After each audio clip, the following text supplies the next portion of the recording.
you in a post-Christian America. So how do we do that, and how do we do that with kindness and love and generosity, and not in a defensive way? It's been a long time. It's been months since we did a show, and that there's this little bit of a story behind that. I wasn't sure where I wanted to go with the podcast, so we kind of just, God wasn't telling me to do anything, so I did nothing, right? And I sat there and waited, and then I read a Facebook post by a young lady who's in the studio today, and it made me think to myself, this is a story that should get out there. So I think you're going to love today's guest. If you or somebody you love struggles with addiction, I think you're going to find some real hope in this story. Now, we'll go into this in a minute, but if there's any way I can help you, message me at godlogicproject@gmail.com. If you or a loved one is struggling with addiction, you just need prayer, you got a story to tell, you want to be on the show, email me at godlogicproject@gmail.com. Love to talk to you. We're going to introduce our guest, but first, the intro music. Hello, God bless, and welcome. I'm Kevin Haggerty, and this is the Godlogic Project. Shut up, Kevin. Shut up, Kevin. That's Mike Houston telling me to shut up like he does every week. Now, it's been months since I've done this show, so I don't know that that makes very much sense anymore. I have in studio with me today someone I don't really know. We met just a couple weeks ago. In fact, tonight's the first night we've actually been in the same place at the same time, I think. So we turn in probably some similar circles, but we don't know each other. She put up a post on Facebook that really struck me. It made me want to do another podcast. And so I was excited and that she was generous enough to come in and share her experience, strength, and hope on the show with you guys. Hope we can get some real healing for people, some hope for people that think they're in a hopeless situation. They're not. There's always hope. And so without further ado, I'd like to introduce Jamie. Jamie, how are you? I'm good. How are you? I'm doing okay. I haven't been in the studio a while. It feels pretty cool to be in the studio now. I'm kind of in Facebook jail and YouTube jail most of the time. So if you see this content, guys, like it, comment, trick the algorithm into sharing my stuff. They've blacklisted me, so none of my stuff really gets promoted anymore on YouTube, and Facebook flat shut me down for 30 days. So if you could participate, share this content, like, comment, those types of things. It helps get the content out there for everyone. So you put up a really cool post on Facebook. I'll let you tell the story, but let's talk about the post first, and then we'll go back to kind of what it was like, what happened, and what it's like now. So tell them about the post and kind of what were you thinking when you put up the post. I have the words to the post here, and I'll let them look at those as well. So I went through a removal with my children because of my addiction and because of domestic violence in the home. And I just didn't know where to turn to. Move the mic towards you. And so I found myself driving to church. And I walked in, and it was the Stations of the Cross Mass. So, you know, I was basically just like sitting there, and tears and just all these emotions just started going in. And I had realized that I had put the burden of my addiction and my mental health on my children to carry, like the Romans did to Jesus. Yeah. With the thorns and the cross. So I was looking around, and I noticed there was people there, and I felt my tears just building up, and I didn't want to cry. I was like, no, like, you know, I don't cry. I was so numb. I didn't even know any emotion and how to identify it. And I realized, you know what? People are here in church as well, and it just came out. I mean, the tears just came out, and I remember almost wailing, and I wasn't embarrassed. It was something that, you know, I've came to the realization, you know, that I have to change. I then begged the Virgin Mary, you know, to give me strength and help protect me and to help protect my children while I could not. That was the moment that I accepted the fact that they were removed and in care of another family. So there's a couple of things happening there. One of them was the you felt like your burden had become your children's burden. Like they had to bear your cross, which we find in addiction and recovery a common part of having an addict in the family, especially a parent, that it doesn't just affect us, and I'm in recovery as well. It doesn't just affect us in recovery, but it affects the people in our lives just as much. So, so we have that, and then uh, the the freedom you must have felt when you surrendered, right? When you finally said, I am going to cry. Or maybe you didn't even say it, it just happened, right? The Holy Spirit did that work for you. And you must have felt pretty free at that point, right? Like relieved, is that right? It was a sense of relief. It was a sense of just letting it go, surrendering. And, I had to bear my consequences for my, my actions. And I think I also bared my children's feelings as well through crying. And it was this spiritual awakening for me, because as I was crying, love and just forgiveness was filling back in. It was almost like this beautiful cycle and death and rebirth. Yeah. At the same time. And I made a commitment to myself at that moment that I am going to try to do better. And at that time, I wasn't sure how. And so we'll talk a little bit about the addiction, but I think the powerful thing is how all of that brokenness in an instant replaced with God's grace, right? Replaced with hope, right? With a peace that seems so foreign to us in addiction. In active addiction, we are never at peace, never at peace. I'm getting goosebumps talking about it, but I can only imagine, and I kind of remember, it's been a long time, but I can only imagine the fresh air that you breathed for maybe the first time in years when you realized there is hope in all this mess, So tell us, what's your story? You don't, to us, to normal people out here in the world, you seem awful nice to be a drug addict. So tell me a little bit about like your childhood, how you ended up, even drinking or testing out drugs, and how it got away from you. It's so funny that I get that all the time. People go, "You don't look like a drug addict." And I'm like...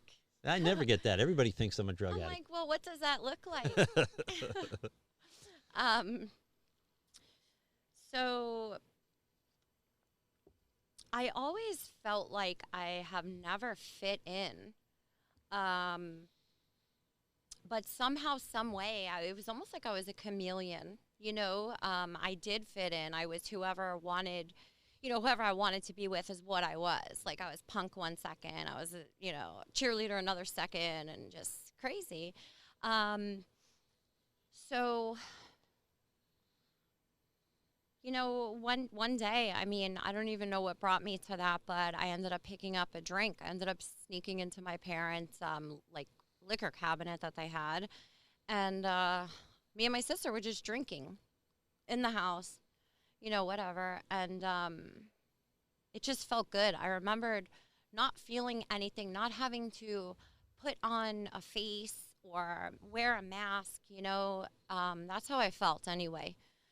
I felt like I could be myself, and I felt like the substance allowed me to be myself. I later found out that that is not the case, but, from that moment on, I had, like, lower standards, with men, boys, whatever the situation was, and it just got into that cycle of, okay, I'm going to drink, and then I'm going to be there for these men just to, use, like, because I felt like it's kind of what I was there for in some weird way. I don't know. So you began to just kind of experiment, and that's a very common. I was super young, but the same thing. But I think for me it was not. I was I still can be uncomfortable in any situation, right? I can stand up and speak in front of 300 people, and want to get out of there as soon as I'm done, right? I somehow managed to draw attention to myself through comedy or speaking or whatever it is, and then but the whole time I'm thinking to myself, if I'm at a party and I'm the center of attention, the whole time I'm thinking to myself, I'd like to leave, right? I struggle with isolation, with isolating myself from things. So for me, it was an escape, right? Now I'm not Kevin, right? I can be anything. And so that, I think a lot of people in recovery, a lot of people who need recovery, right now is where they're watching this, kind of should be able to relate to that. So when did things start really spinning out of control? I mean, you have children. You mentioned that already. Did you did things just progressively get worse, or did it hit you like a freight train, and now all of a sudden it's bad, or kind of what happened? There really isn't any set way on how this went. It was a rocky road. It was smooth, and then it was crazy, and then it was, just whatever. There really wasn't any pattern for me. I think that's why it was so hard for people around me to identify what I was doing. Me being a child, I only knew what I knew for my age. Um, so, I was living the fast life. I go to high school, and I was a freshman in high school. And all of a sudden, the captain of the football team took a liking to me. So I'm like, oh, now I'm popular. Great. And it turned into, okay, there was drugs, there was things like that going on there. So I ended up falling into that. I was doing very well in school. I was getting all A's. I was on the track team. I got all gold medals. I was beating the captain with just coming onto the team. I was very good. I was facing a meet at the Armory in Manhattan, and there was going to be, potential scholarship out there. So I ended up using, and then I ended up fainting, actually, because of it in the school. They found out about it. And, I go home, and just things just kind of didn't go well.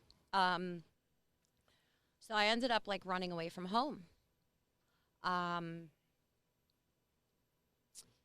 Through that, I'm finding myself in the village at 3 o'clock in the morning, around people. Before I knew it, I witnessed someone getting murdered about 15 feet away from me. So I wasn't eating. I went down to, I don't know, 90 pounds, 80-something pounds, I think, 88 pounds or something. And I ended up seeing this guy. And I found out that, he was into something that some people glorify, but it was a nightmare. It was it was a gang. It was a real New York gang, and all over. But I was in New York, so we got an idea one day that we were gonna steal a car.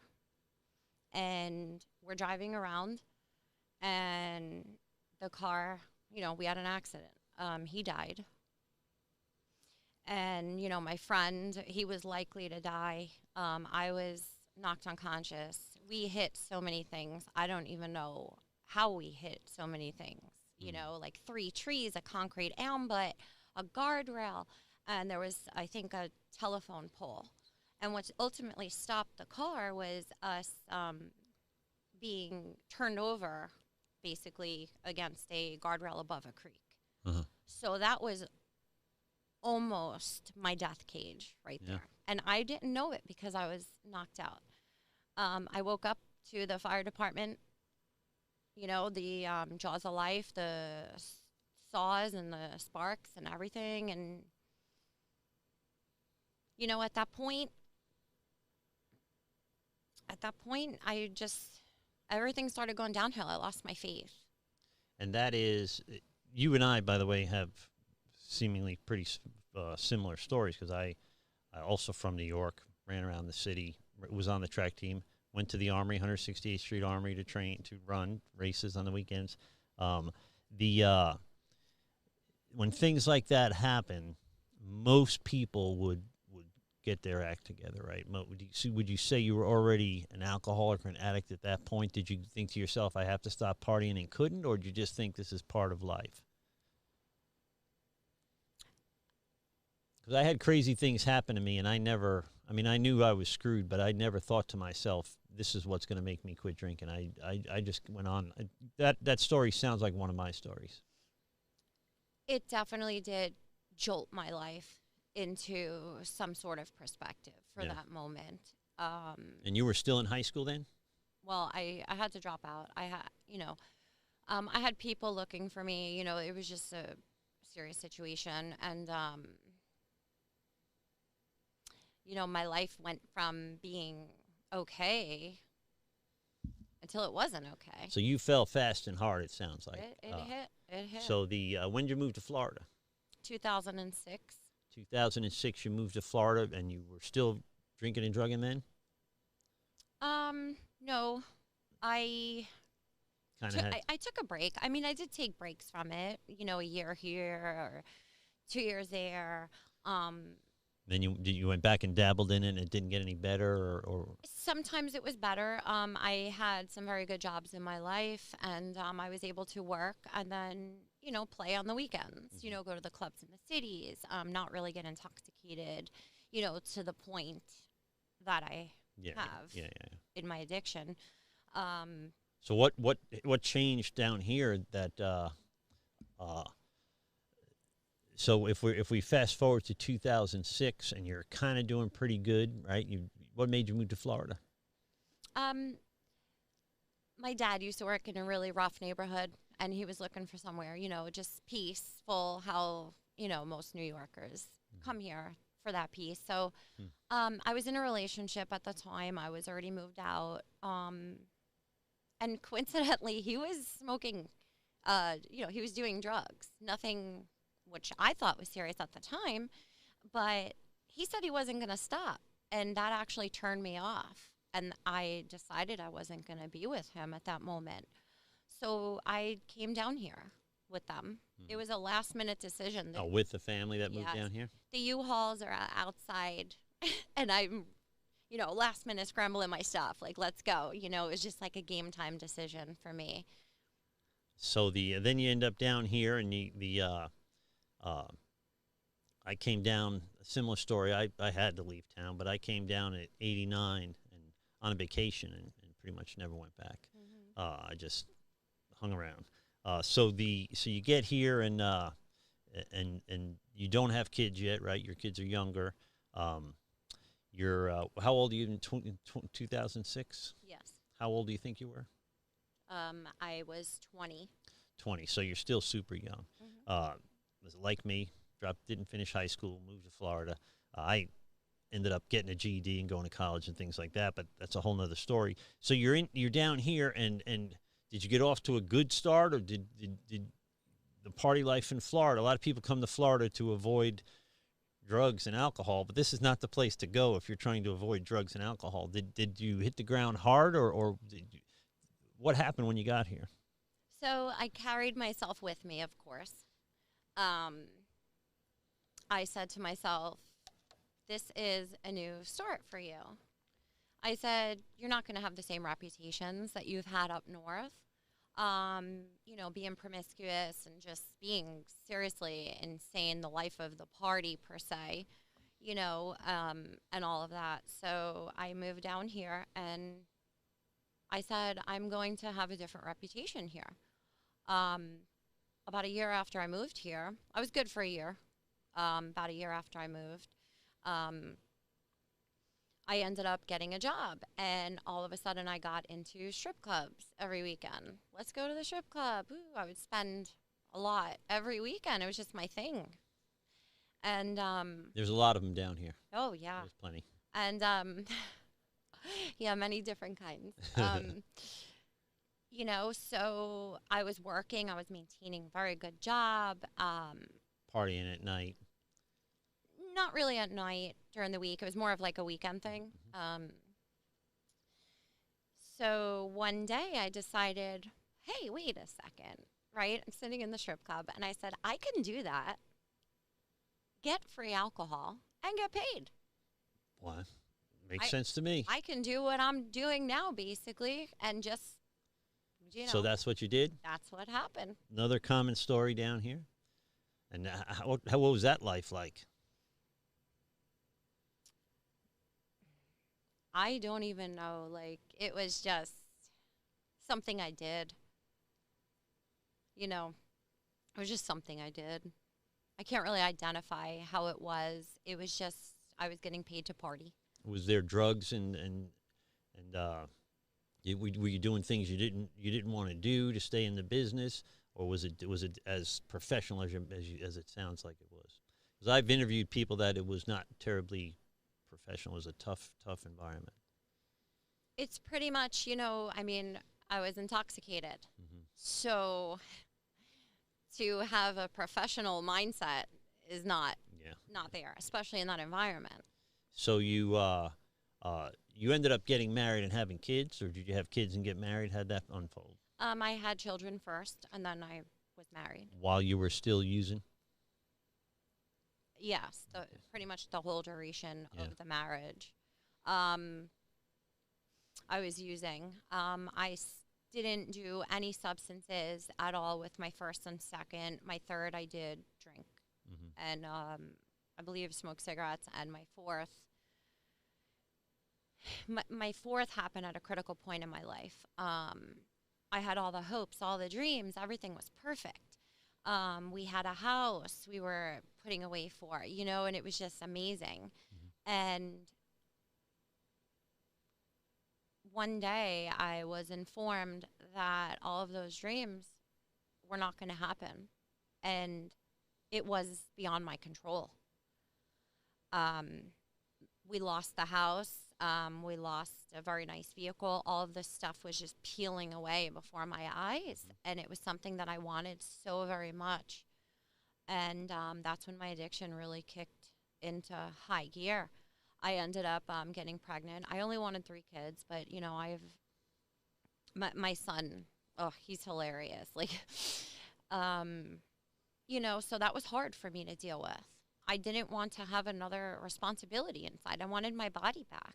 Well, how did you end up then?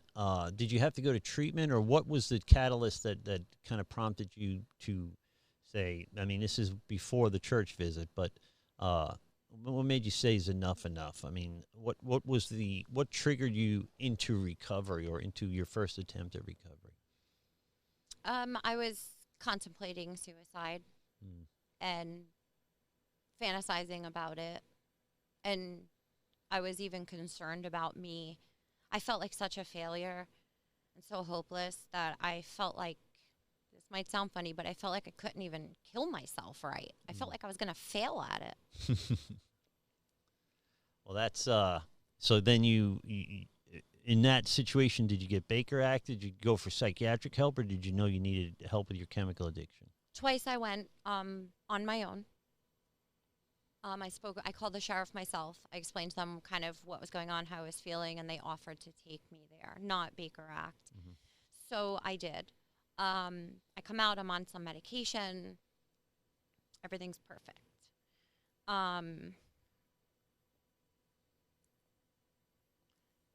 Let me see. Take your time. So I end up moving back to the home that I didn't want to go in, okay? Because we didn't have a choice. We lost the house that we were trying to get. When I went there, I had postpartum because I had to take care of a child now that I didn't want to take care of.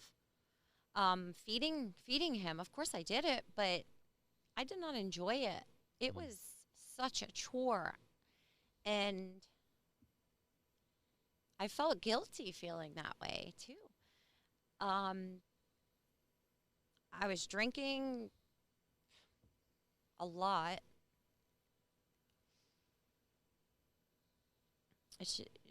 Things got really tough for a while. And I don't really have a lot of recollection of the last 6 years because I was intoxicated or hungover. So, but you ended up getting clean and sober for a while, right? Didn't you tell me you had 18 months, or I forget? Yes. Uh, and so you somehow it started working for you. What were those months like when you were able to put some time between you and the drink and the drug? So when my children were removed, That was the motivation for the first attempt as well? yes. Okay. So I thought I was doing good. Of course, I had, my cravings, and I tried to distract myself with puzzles and just anything that I can do to get my mind off of my reality at the moment. Were you going to 12-step meetings and getting a sponsor in those things? I had to. Mm-hmm. And I think that is where it failed. I had to. I didn't want to. Yeah. There's a requirement for membership. They say it's a desire to stop. So, I mean, you may get that desire in the process, that whole fake it till you make it kind of mentality.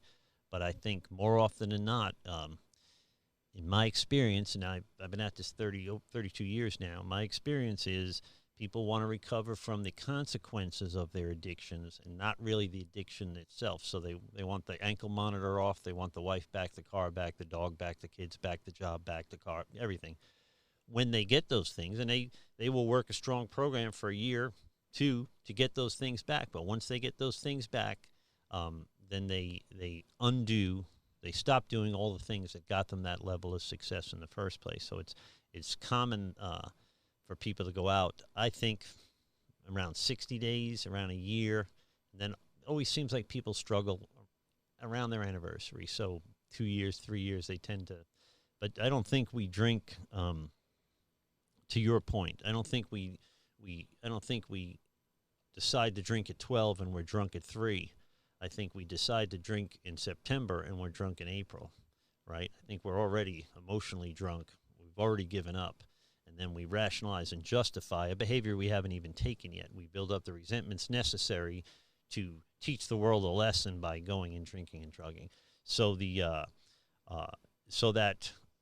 time that you had was lukewarm at best, I'd say.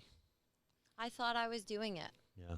And looking back recently, I had the realization that I think I was just protecting my brain from wanting to drink. Almost like how, we, people with trauma, I'm saying, because, I've gone through this where your mind just kind of laps. It erases. It self-preserves itself. It's a defense mechanism. Yes. And I think that's what it was doing. I think, because, hey, I'm a great manipulator. I think I manipulated myself for 17 months. Did you get the kids back in that 17 months? I got them back after 9 months. And so things started to appear normal, feel normal again. Is that fair to say? And then you kind of slowly but surely stopped resisting, or what do you think happened? So the state and everyone was still involved after I had gotten my children back. Now we're getting close to the case plan ending. Mm-hmm. It ended, I believe, July 3rd or something, right before July 4th. Mm-hmm. And those are my reasons to go and drink. It's July 4th. Mm-hmm. I wasn't triggered. I didn't want to drink. So I thought, a couple of weeks later, I thought, well, you made it. You made it through the 4th of July, the big day. So you're okay. And I got complacent. Mm-hmm. And we will tend to, I would say that you hadn't unconditionally surrendered, if that makes sense. So you were fake it till you make it is advice we get in the rooms, and I don't think it's as great advice as people think it is when they say it. So that's fine in the beginning. So how many people come to the rooms and they're court ordered, they're getting a piece of paper signed, and then they're gone? As soon as the paper is full or they're done meeting that obligation, they're gone. But how many of them say, now it's been 30 days or 60 days, I'm kind of feeling better. I have a little bit of hope in my life, and they stay. So that's what they mean by fake it till you make it. But it's it's not the same as working a program of recovery. Does that make sense? So during that time, did you get a sponsor? Did you do the steps? Did you share at meetings, things like that? Were you doing all the things you were supposed to be doing? When I first entered the room, because I had that piece of paper. Okay, that's why I was there, because I was told. So I remember hearing some things, and I was by myself. I didn't know anyone yet in the room. And I remember just crying, and I'm like, wow, like, you do this. But I wasn't ready to stop. Yeah. They sent me, to tell a little of my story, they were going to send me to a place called Daytop Village in New York. You probably heard of it. It's like Boys Town. Or I can go to AA for a week, or a 12-step program for a week. And so I obviously picked the week of the 12-step program. But I had no intention. I just wanted to get out of trouble, right? So I did my thing for a week, and they set me free. But I can tell you the next 5 years, I quit when I was 21. I'm not on my own, but I went back on my own when I was 21. But those 5 years, my drinking and drugging were ruined by being exposed for a week it was a blessing.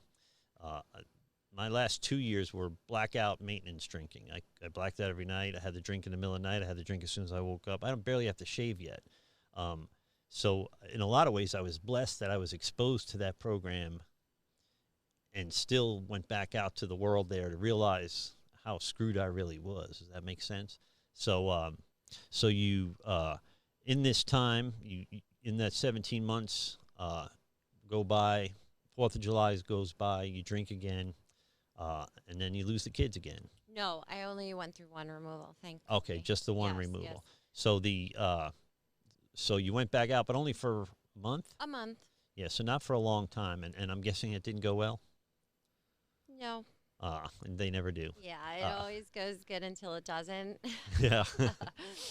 So, and that's when you ended up in the church? That's when I ended up in rehab. Yeah.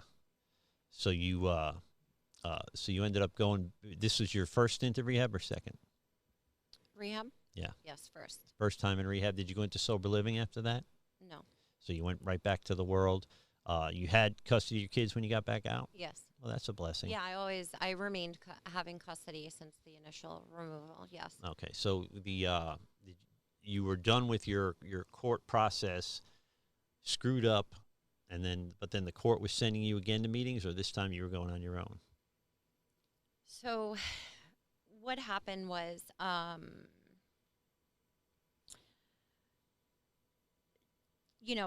was clean. I thought I did it, but I was clean. Okay, there was things I've learned. And then someone did me wrong. Someone broke, family values. And I had taken a stand back. I said, for my recovery and for my mental health, I need space. That space turned into another woman being involved. I found out about it eventually, and I found myself sitting there with my drug of choice, negotiating. About a half an hour talking to this glass. And I said, okay, just do it. And I instantly did have a little bit of regret, but I did also remember how it made things not as difficult in the beginning when it was responsible, I was drinking responsibly. My problem is I'm an addict. Yep, and it never, once you start, we can't stop. And we can't, I could not, I was never a responsible drinker, so I could never slow down, I could barely drink in public. I had to build myself an alcoholic empire of alcoholic friends and alcoholic jobs and alcoholic hangouts. But that in that month, you must have come to some realization, because now, how long has it been since you've been clean again? Okay, that's right. So I relapsed for that month. Mm-hmm. All of a sudden, I'm sitting outside, and DCF shows back up again. And I said, oh my goodness. I actually believed that I didn't know why they were there. Mm-hmm. I knew. So I had a sponsor at the time. Um, and she actually, I, I owe it to her. I think she saved my life, and I think she helped save my 4 children from a lot thus far. She told him the truth, and I went to rehab. They said I have to go to rehab. Not I have to. They gave me the choice, but I knew if I didn't go, they were going to remove the kids. I knew it. I'd already been through that. So I went.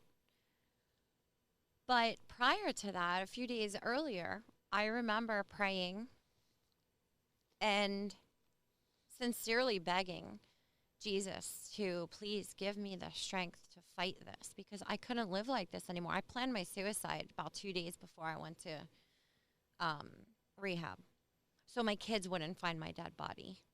And the neighbor would, and I would have already been hauled out of there before they woke up in the morning. I thoroughly thought it through. And, you know, like I said, DCF came, and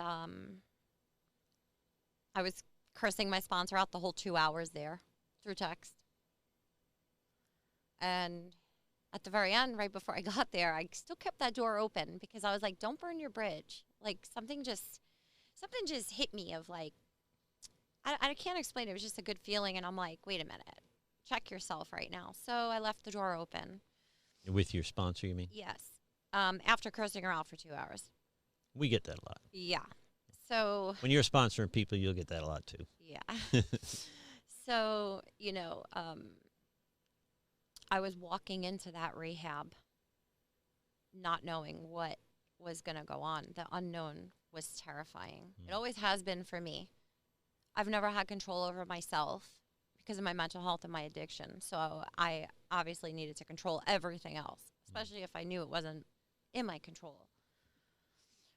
So I was terrified. And then about halfway, not even kidding, about halfway, I literally stopped walking and my shoulders just relaxed. And I took a breath, a real breath.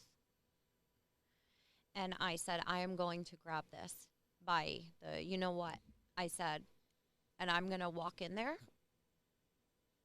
like this, and I'm going to walk out into a different world. I'm going to walk out of those doors a different person. And I stayed committed. I had an opportunity to turn it away while I was in there, as far as me having my initial intake and the doctor saying, are you in this for the program, or are you just here, you know, for the week? I shuffled it around real quick, and I said, I'm here for as long as you need me to stay. And I surrendered.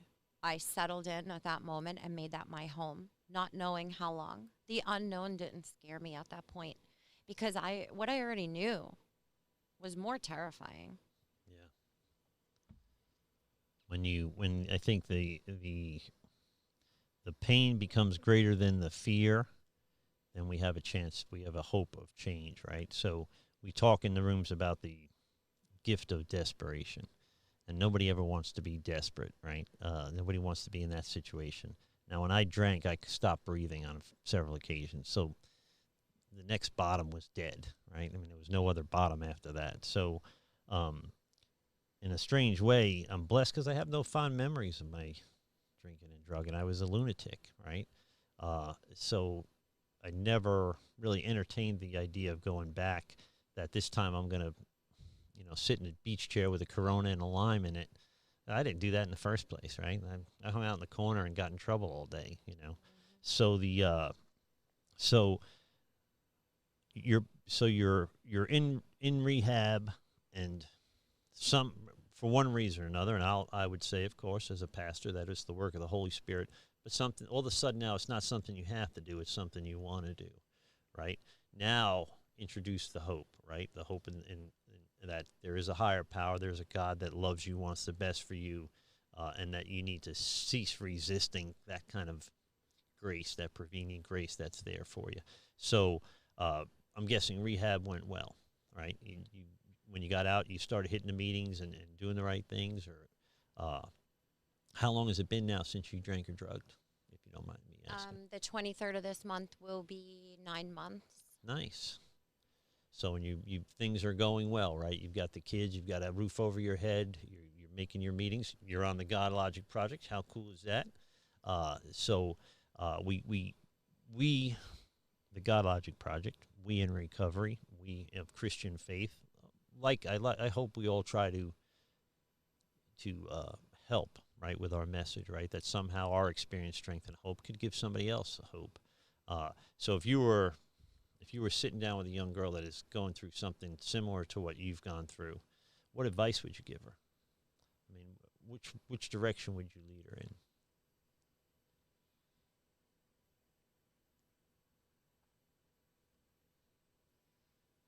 Not to look into others or things for validation.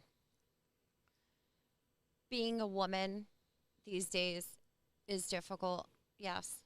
But we're also very powerful and very strong. You know, we pull strength out that I pull strength out that I don't even know I have until it's needed. And it's just this bottomless pit I feel that women have, you know? And I would say do the right thing, stay true to yourself. Don't let anyone change you, and love yourself. Love yourself. Yeah, I think you'll never be okay being in a relationship until you're okay not being in a relationship, right? So your highest love, I would tell you as a pastor, your highest love is that of your Creator, right? Your relationship with God. Until you've kind of exercised that, until you become good at that, where right now I like being alone. I mean, I go out on dates, but I don't think that I need a wife to complete the home for my children. I think now, for the first time in my life, I can do that myself, right? So there is a piece that goes along with that kind of confidence. That confidence, I would say, only comes from the relationship with the Creator. So what you're saying to them, in a sense, is where you derive your self-worth from makes a difference. And your highest source of that self-worth needs to be your relationship with God. Doesn't mean we don't derive self-worth as a friend, as a husband, a wife, or a mother or father, or brother or sister, but that the foundation of our self-worth comes from, and then all those things will be added to us later, right? So I think that kind of advice is the kind of advice that you saying that to women. What you said and what I said is kind of the same thing. Yes. I say it from a theological point of view, but we are all made in the image of God. We all have that God consciousness. We all whether we reject it or not, we realize, or we subconsciously, unconsciously believe there's something's created all this. It's not a coincidence, right? There's got to be some meaning to this life.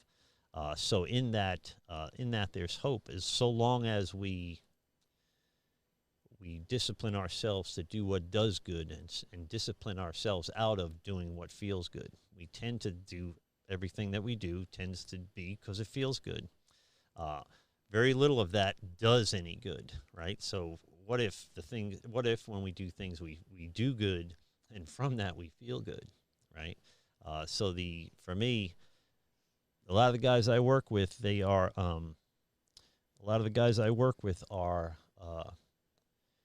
they tell me that the money and time and horror they spent doing drugs and chasing women and crime and everything else just to feel like they feel now in their lives, in a relationship with God, sober for a year, 6 months or 9 months or whatever.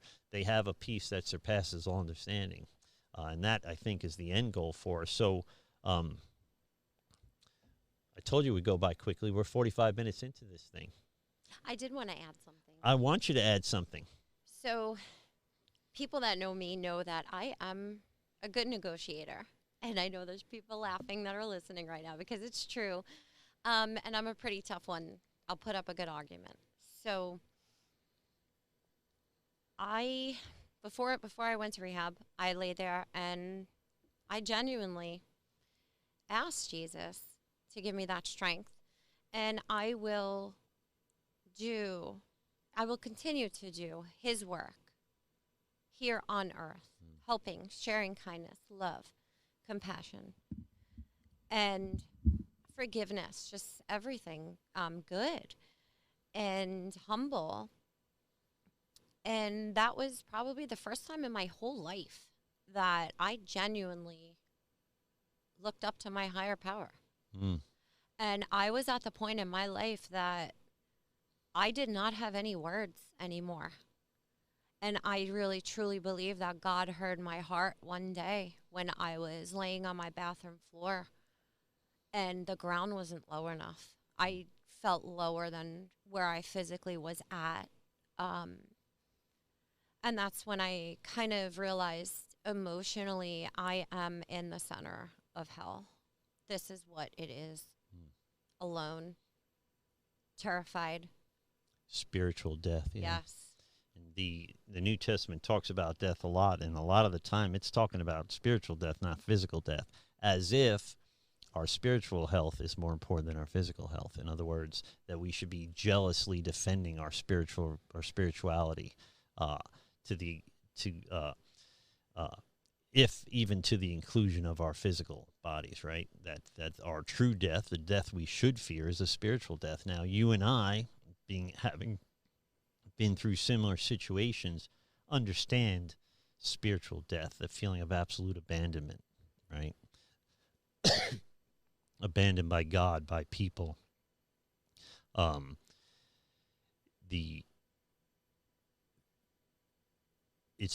We've both been in a position, emotionally and spiritually, where we think it would be better to be dead than to be alive and to suffer spiritual death in this lifetime. I don't think people understand that well enough. So that in God's will, when we're living in God's will, when we try to walk in that 1 John light, right, and recognize good from evil and refuse to do evil as often as we possibly can, honestly, there is a freedom in that. You know, we think we're free when we're in the clubs and we're, banging chicks and we got money and we got all these things, and we think we're free, but we're slaves. We're in absolute bondage. And then through the only escape from that is to set that aside. So we're almost in a prison of our own making, right? We've done this to ourselves, and under a demonic delusion that somehow this is freedom, that somehow this is the good parts of life. So you and I now looking back and say, whoa, that was the worst part of life, right? And then the blessing is the way our kids look at us, right? Is there a heaven? I'm pretty sure, because when my kids look at me, sometimes I think I feel it. I've been dead and I've been alive, and I prefer alive. So if we're going to give hope to people, I think what I would tell them is cease fighting everybody and everything, right? We're the problem, and that there is a God that loves you, and he wants the best for you. And I can empirically prove that in my life by the times he protected me from myself. So could you, if you sit down and do the math. So I think there's evidence of that, physical, emotional, spiritual evidence of that. So surrender to it. And this is the easiest version of Kevin I've ever had to be in my whole life. And I'm not rich. I used to own a plumbing company. I don't own a lot of things. I'm hurt. I'm in pain all the time. And it's still, I wouldn't trade this Kevin for every Kevin that I've been my whole life, right? Even the fun, exciting Kevin, you can keep that dude. That guy was a train wreck, So there is hope in what we do. And so now moving forward, you get yourself through a year. You've done all the 4th of July sober, so you no longer have an excuse. Football season doesn't matter. You still got to stay sober. You can begin to work with other people. We can give away what was so freely given to us in these rooms. We could realize that we have a lot of little problems today. We don't have one big problem anymore. Where do you see yourself where do you see yourself growing to? If God doesn't just deliver us from something, but to something, and he clearly, if you don't realize it or not, he clearly has a plan for you, right? These things didn't happen to you, they happened for you, right? I don't know if you realize it, but you kind of referred to John 15 before when you said, all I have to do is abide in the vine, in Jesus, and not count the fruit, the things, the monetary things in life, right? But if I abide in the vine, we have one thing to do, and then we'll bear good fruit, right? We'll be a blessing in other people's lives. We'll feel the blessing in our lives. So what do you see ahead for Jamie in the next year, next 5 years? And we'll wrap it up here in a minute. You did great, by the way. Thank you. Next year? In the next 12 months, I mean, what are your goals?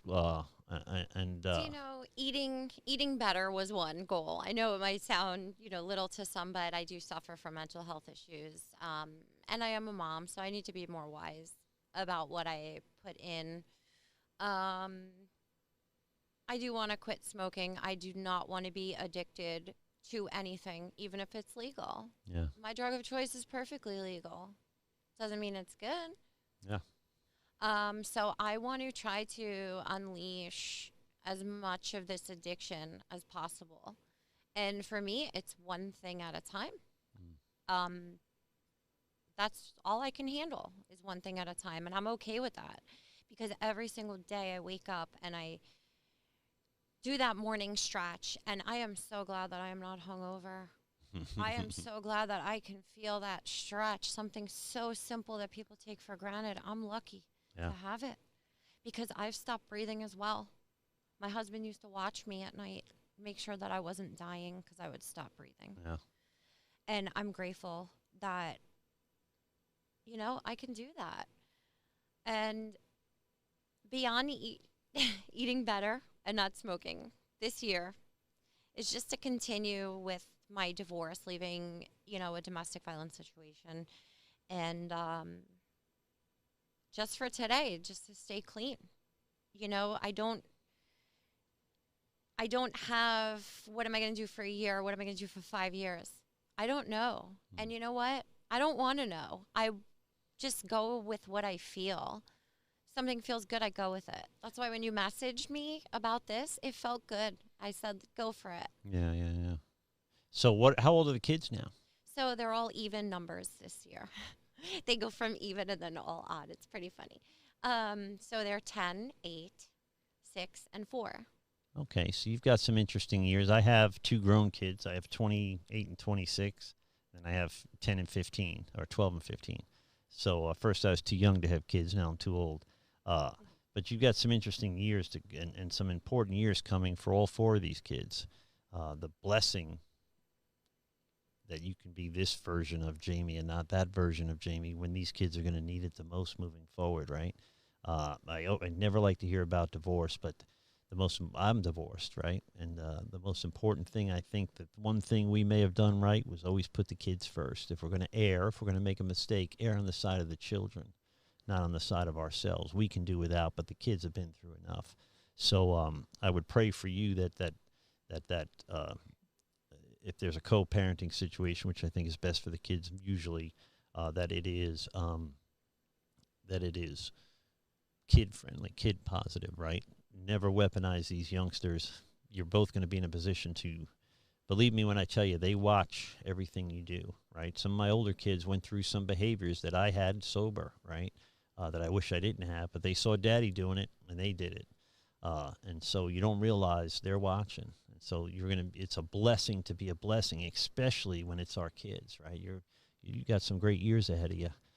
So that's pretty awesome. And when I prayed to the Virgin Mary that day in church, for protection, it just wasn't only through them being in foster care. It was forever. Yeah. And I do pray for that every night, for protection. And I do believe that me having that little negotiation that day with Jesus and praying to Virgin Mary and, God, and I believe this is how they are protecting my children by helping me to get my act together. And all of my trials and tribulations led me to be sitting here right now. Um, I don't pity myself anymore for it. I don't run away from it. Oh, you had it this. Oh, you were treated like that. Yes, it was painful when it was going on, but everything just worked out, and it started with me not being able to rely on humans, including myself. And you will be, our literature tells us we're uniquely qualified to help when no one else can. So I'll go back to what I said earlier. These things didn't happen to you. They happened for you. They didn't just happen for you, but they happened for the people that are going to come into your life and into your recovery life that are going to need someone like you or someone like me that has been through these things that say, listen, I know, right? I didn't learn this in a weekend seminar. I went through this just like you're going through it. And there's freedom on the other side of this, and there's hope. I mean, the theme tonight seems to be hope, right? How many times have I used that word? So we're gonna wrap the show up here, guys. I told you the hour would go by quick, and it's gone by quick. Most people are shocked that the hour's already gone by. I want to thank you for being on the show, guys. If there's anything we can do for you, message me, godlogicproject@gmail.com. I have resources in and outside the state of Florida. If I can't help, I'll find somebody that can. If I can't do that, I'll tell you. One way or another, I'll do what I can to help you. That's what we do here at the Godlogic Project. If you like the content on the channel, like, subscribe, share this stuff. I'm not very popular with Zuckerberg or whoever runs YouTube, so if you would help out and just kind of share this content when you see it, it would be a big help for me. That's it. Jamie, thank you for being on the show. It was very awesome. I wasn't sure what to expect, but it turned out to be a great show. Thank you very much. Thank you for having me. And we can do anything for you guys. You want to be on the show, message me. If you got a story we can tell for God's glory, a salvation story, a recovery story, anything that we can use to bring hope to people that really need hope. And I think more and more people are going to need that hope moving forward. I'm glad to do it. In the meantime, if no one told you they love you today, God loves you, and so do I. Receive that. Be blessed. We'll drink soon. We'll speak soon. That was a Freudian slip. That wasn't too good. All right. God bless you guys. Have a good night.